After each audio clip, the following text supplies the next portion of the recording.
एक और बड़े राज्य की एक और उपचुनाव की बड़े नेता की बड़ी सीट थी मध्य प्रदेश। नरोत्तम मिश्रा की सीट जो पिछली बार हार गए थे, इस बार टिकट नहीं मिला तो मंच पर रोना भी पड़ा उन्हें। दतिया के माल को एक एक दरवाजे पर अपना शीश रवाऊंगा, एक एक गांव के अंदर जाऊंगा और आज तुझको जिताऊंगा। धन्यवाद। नरोत्तम मिश्रा का यह भाषण बहुत वायरल हुआ, कहा गया बहुत भावुक हो गए। मंच पर उनका टिकट कटा और उनके टिकट की जगह आशुतोष तिवारी को टिकट दिया गया। नरोत्तम मिश्रा गृह मंत्री रहे मध्य प्रदेश के।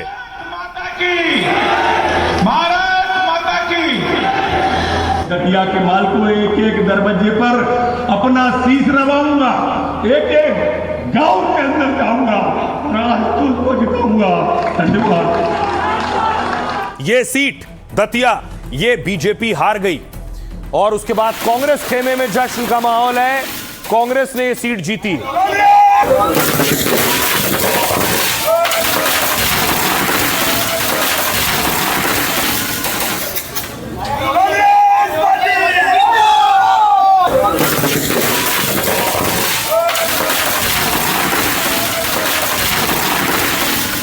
और न सिर्फ कांग्रेस के लिए दिवाली है बल्कि कांग्रेस के लिए होली भी है।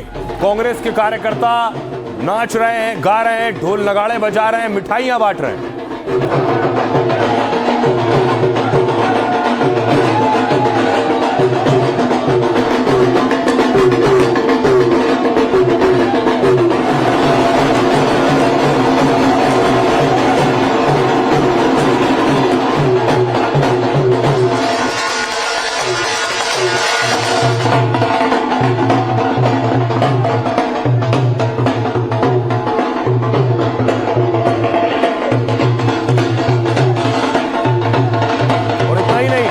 कांग्रेस कार्यकर्ताओं ने आज टॉफी निकाल ली और वो भी मेलोडी।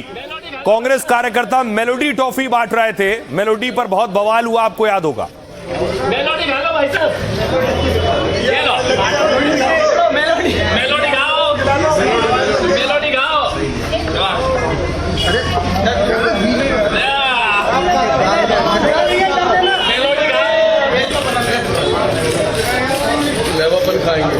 अब देखिए जरा दतिया का जो रिजल्ट आया, नतीजे आए, क्या कहता है रिपोर्ट कार्ड, कैसे बीजेपी ये सीट हार गई।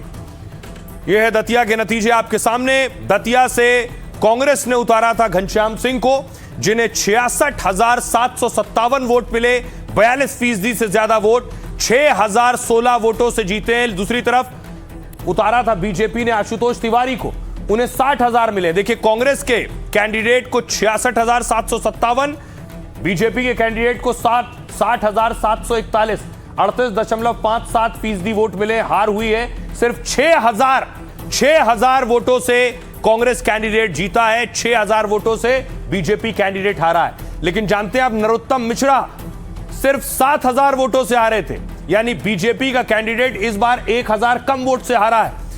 कांग्रेस के कैंडिडेट राजेंद्र भारती को 88,977 वोट मिले थे और बीजेपी के कैंडिडेट नरोत्तम मिश्रा को 81,235 वोट मिले थे।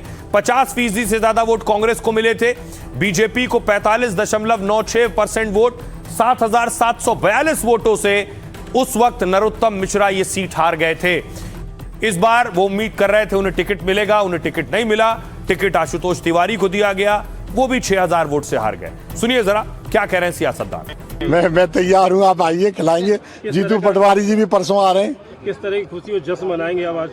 मिठाई बटेगी, मिठाई खिलाएंगे। लोगों ने कहा और बाकी जनता क्या कैसे मनाएगी, ये कार्यकर्ता कैसे मनाएंगे पता नहीं। कहा कि वो बाहर के प्रत्याशी शेवड़ा से विधायक रहे। बाहर से कहाँ से हूँ इतना, मैं 400 साल से मेरे पूर्वज यहाँ रह रहे हैं, इसी किले में रह रहे हैं, मुझे बाहर से क्या कैसे पहले ये तो तय हो कि भीतर घाती कौन है, नेतृत्व संज्ञान में लेगा। अगर लेकिन आपने कहा है कि भीतरघात हुआ है तो भीतरघातियों से मेरा केवल इतना ही कहना है कि जो ऐसे भीतरघाती हैं कि भारतीय जनता पार्टी को मां कहते हैं और मां के साथ फिर इस प्रकार का मजाकिया अंदाज करते हैं, मुझे लगता है दूसरा पक्ष उनको भावनात्मक रूप से भी सोचना चाहिए। अपने मस्तिष्क में इस हद तक की राजनीति नहीं रखना चाहिए। दतिया चुनाव कांग्रेस की सीट कांग्रेस के पास है। ये अलग बात है कि पिछले विधानसभा चुनाव से भी हमने 1700 वोट ज़्यादा पाए हैं। लोकतंत्र में चुनाव इसी बात के लिए कहते हैं, हमने अपनी बात रखी, कांग्रेस ने अपनी बात रखी, जनता ने जो निर्णय किया हम उसको सिरोधारी करते हैं और उम्मीद करते हैं आने वाले चुनाव में और ताकत से लड़ेंगे और जीतेंगे। दतिया की जनता के सिर पर है, कार्यकर्ताओं के सिर पर है। हमारे नेता माननीय जीतू पटवारी को इसकी क्रेडिट जाती है। समाजवादी पार्टी हमारा सहयोगी गठबंधन था, उनको जाती है। और ये बीजेपी के निरंकुश और जनविरोधी नीतियों के खिलाफ जनादेश। नई जो जनरेशन है उसको अगर आपने साथ में नहीं लिया तो आज मुझे 36 साल हो गए, मैं एमएलए नहीं रहता। इसलिए कहीं ना कहीं जनता का दिल जीतने में शायद कुछ कमी हमारी रह गई होगी और जिसका नतीजा ये सामने आ रहा है। इसलिए प्रजातंत्र में सबसे बड़ा जनता होती है। तो बीजेपी को भी समीक्षा करनी होगी कि आखिर नरोत्तम मिश्रा की सीट कैसे हार गए, उनके गढ़ में कैसे हार हो गई। दतिया सीट पूर्व गृह मंत्री नरोत्तम मिश्रा का गढ़ रहा।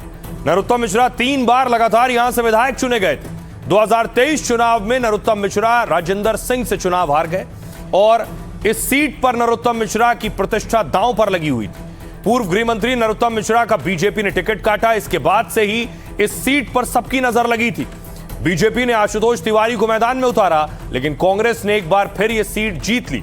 कांग्रेस के घनश्याम सिंह 6000 वोट से चुनाव जीते। नरोत्तम मिश्रा के पोलिंग बूथ पर भी बीजेपी पिछड़ गई। तीसरे नंबर पर आजाद समाज पार्टी के दामोदर यादव रहे, उन्होंने 20,000 से ज्यादा वोट हासिल किए। कांग्रेस विधायक राजेंद्र सिंह की सदस्यता रद्द हो गई थी। इसके बाद दतिया सीट पर उपचुनाव कराए गए थे। सुनिए क्या कह रहे हैं सियासतदान। मध्य प्रदेश जो कि आरएसएस की प्रयोगशाला है, मध्य प्रदेश जहां दशकों से भारतीय जनता पार्टी है, बीच में कमलनाथ जी को इन्होंने टिकने नहीं दिया था, वहां उनकी सरकार होने के बावजूद हम जीत रहे हैं। क्या ये सारे वोटर एंटी नेशनल है? मोहन भागवत जी से जरा पूछ लीजिए, सर्टिफिकेट दे दें इन वोटर्स को। तमाम मुद्दे हैं जो प्रदेश के मुद्दे वहाँ दतिया के मुद्दे थे और निश्चित तौर से जनता में एक वोट देना चाहती थी। पहले भी वहाँ पे स्थानीय मुद्दे भी थे, आतंक के खिलाफ कांग्रेस को पहले भी जिताया था, वो भी व्यापारी वर्ग चाहता था कि हम दोबारा आतंक नहीं होने दें। तो ये सब मुद्दे हैं, उसको सीधे सीधे कांग्रेस को लाभ मिलता है। दतिया उपचुनाव में मतदाताओं ने जो जनादेश दिया, विनम्रता के साथ भारतीय जनता पार्टी उस जनादेश को स्वीकारती है। हम परिणामों की समीक्षा करेंगे और समीक्षा का जो भी निष्कर्ष आएगा उस अनुसार पार्टी अपनी आगामी रणनीति तय करेगी। धन्यवाद दतिया की सारी जनता जनार्दन को, जिन्होंने मध्य प्रदेश की जो असली स्थिति थी, जो अखंड पराकाष्ठा थी आतंक की, अहंकार की, करप्शन की, भ्रष्टाचार की, उस चेहरे को बेनकाब कर दिया। जो मध्य प्रदेश की बीजेपी की आज की सरकार है, उसकी असली चेहरा दतिया की जनता ने अपनी जिम्मेवारी को निर्वहन किया इस चुनाव के माध्यम से। तो बिहार की सीट प्रशांत किशोर जीते, मध्य प्रदेश की सीट कांग्रेस जीती, तो गुजरात के उपचुनाव की सीट भारतीय जनता पार्टी यानी बीजेपी जीती। गुजरात में कमल खिला है। गुजरात में कौन से 2 प्रतिद्वंदी सामने थे?